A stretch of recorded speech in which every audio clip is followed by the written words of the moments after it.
चलिए आज इतिहास के एक बहुत ही अहम और सच कहूं तो एक दर्दनाक पन्ने को समझने की कोशिश करते हैं, भारत का विभाजन। लेकिन हम सिर्फ ये नहीं देखेंगे कि क्या हुआ, बल्कि हम सोर्स मटेरियल के आधार पर यह समझने की कोशिश करेंगे कि यह सब क्यों हुआ। कौन सी थी वो विचारधाराएं, वो आइडियोलॉजीज जिन्होंने इस बंटवारे की नींव रखी। आइए इसकी गहराई में उतरते हैं। तो सबसे पहले एक बड़ा सवाल, एक ऐसा सवाल जो आज भी इतिहासकारों को सोचने पर मजबूर करता है। क्या भारत के विभाजन को टाला जा सकता था? क्या इतिहास में कोई ऐसा मोड़ था, कोई एक ऐसा पल जहां से कहानी कुछ और हो सकती थी? कई लोगों का मानना है, और सोर्स भी इसी तरफ इशारा करता है, कि 1937 का एक पॉलिटिकल एग्रीमेंट शायद वो आखिरी मौका था। अब ये समझने के लिए कि वो मौका इतना क्रिटिकल क्यों था, हमें थोड़ा पीछे चलना होगा। 1930s के उस दौर में, उस वक्त भारत की सियासत आप कह सकते हैं एक बहुत ही खतरनाक मोड़ ले रही थी। ये वो दौर था जब दोनों तरफ, मतलब हिंदू और मुस्लिम, दोनों की राजनीति में एक्सट्रीमिस्ट आवाज़ें, कट्टरपंथी आवाज़ें बहुत तेज़ी से बुलंद हो रही थीं। एक तरफ मुस्लिम लीग का प्रोपेगेंडा था। उनका कहना था कि लीग को वोट देना इस्लाम को वोट देने जैसा है। मस्जिदों को पॉलिटिकल मीटिंग्स के लिए इस्तेमाल किया जा रहा था, कुरान को पार्टी सिंबल बनाया जा रहा था। और दूसरी तरफ देखिए, हिंदू सांप्रदायिकता भी एक नया और ज्यादा कट्टर मोड़ ले रही थी। हिंदू महासभा का झुकाव फासीवादी दिशा में हो रहा था और आरएसएस महाराष्ट्र से बाहर फैल रही थी। कुल मिलाकर हिंदू धर्म खतरे में है जैसे नारों से लोगों को जोड़ा जा रहा था। ऐसा लग रहा था मानो दोनों तरफ एक दूसरे से ज्यादा कट्टर होने की एक होड़ सी लगी हुई। तो ये सिर्फ नारेबाजी नहीं थी, ये धीरे धीरे बहुत ही ठोस विभाजनकारी विचारधाराओं का रूप ले रही थीं। आइए अब जरा देखते हैं कि उस दौर के बड़े नेताओं ने असल में कहा क्या था, उनके अपने शब्दों में। एक तरफ थे हिंदू महासभा के लीडर वीडी सावरकर। वो उस वक्त हिंदुओं के भविष्य को लेकर कुछ बहुत ही गंभीर चेतावनियां दे रहे थे। 1937 में उन्होंने जो कहा वो बहुत कुछ बताता है। उन्होंने कहा कि हिंदुओं को अपनी ही जमीन पर हेलोट्स बना दिया जाएगा।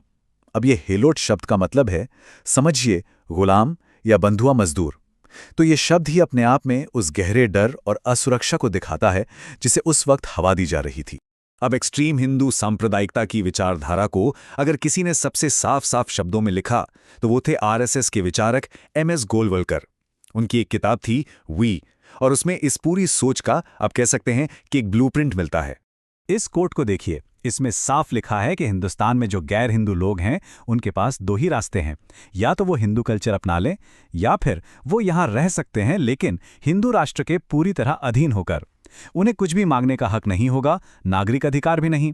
मतलब एक सेक्युलर, एक मल्टीकल्चरल देश की यहाँ कोई जगह ही नहीं थी। और वो यहीं नहीं रुके, उन्होंने उस वक्त के राष्ट्रवादियों पर भी हमला किया, खासकर कांग्रेस पर। उनका कहना था कि ये लोग हमारे सबसे कट्टर दुश्मनों यानी मुसलमानों को गले लगा रहे हैं और ऐसा करके हमारे अस्तित्व को ही खतरे में डाल रहे हैं। मतलब एकता की कोशिशों को वो एक तरह का धोखा, एक विश्वासघात मान रहे थे। ठीक है, तो अब जब हमने ये वैचारिक माहौल देख लिया है, दोनों तरफ की सोच को समझ लिया है, तो चलिए वापस अपने पहले सवाल पर आते हैं। सवाल ये था कि 1937 में वो समझौता आखिर हुआ क्यों नहीं, बात कहाँ बिगड़ी? सोर्स मटेरियल बताता है कि मुस्लिम लीग के लीडर जिन्ना ने बातचीत के लिए कुछ ऐसी शर्तें रख दी जिन्हें कांग्रेस के लिए मानना लगभग नामुमकिन था। पहली शर्त, कांग्रेस अपना सेक्युलर कैरेक्टर छोड़ दे। दूसरी, कांग्रेस खुद को एक हिंदू बॉडी घोषित करे। और तीसरी, कांग्रेस ये मान ले कि मुसलमानों की एकमात्र आवाज सिर्फ मुस्लिम लीग है। अब आप सोचिए, कांग्रेस के लिए इन शर्तों को मानना मतलब अपनी पूरी पहचान ही खत्म कर देना।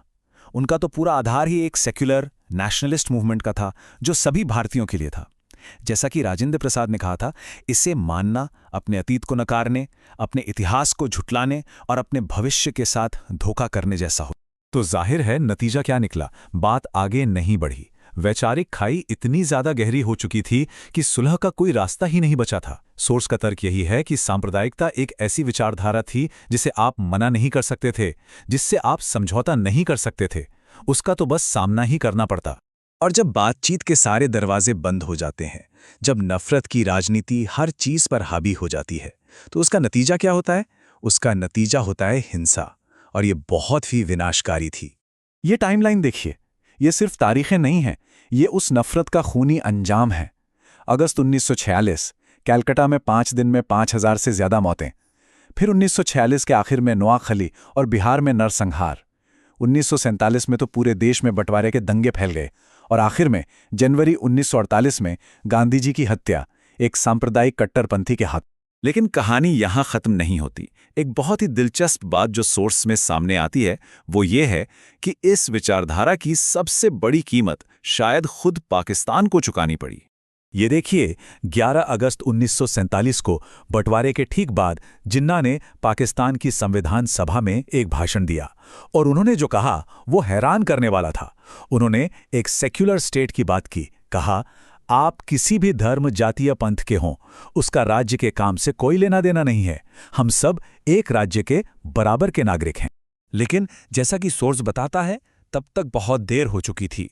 जो ताकतें बंटवारे का कारण बनी थी वो अब इतनी बड़ी हो चुकी थीं कि उन्हें रोक पाना किसी के बस में नहीं था। सोर्स में इस स्थिति को समझाने के लिए एक बहुत पावरफुल मेटाफर का इस्तेमाल किया गया है। कहा गया है कि जिन्ना ने एक राक्षस को जन्म दिया था। एक ऐसा राक्षस जिसने सिर्फ भारत को ही नहीं बांटा, बल्कि वक्त के साथ उसने खुद जिन्ना के पाकिस्तान के कॉन्सेप्ट को भी खा लिया। मतलब जिस विचारधारा को उन्होंने हवा दी थी वो अब उनके कंट्रोल से बाहर हो चुकी। तो इस पूरी कहानी से, इस पूरे विश्लेषण से एक बात साफ हो जाती है, विचारों के, आइडियोलॉजीज के नतीजे होते हैं। ये सिर्फ किताबों की बातें नहीं है, ये असल दुनिया को बनाने या बिगाड़ने की ताकत रखती हैं। और यहीं पर यह विश्लेषण हमें एक बहुत ज़रूरी सवाल के साथ छोड़ जाता है। अगर सोर्स का ये कहना सही है कि इस तरह की विचारधारा को आप मना नहीं कर सकते, तो फिर रास्ता क्या है? ऐसी आइडियोलॉजीज का सामना कैसे किया जाए जो समझौते के लिए कोई जगह ही नहीं छोड़ती?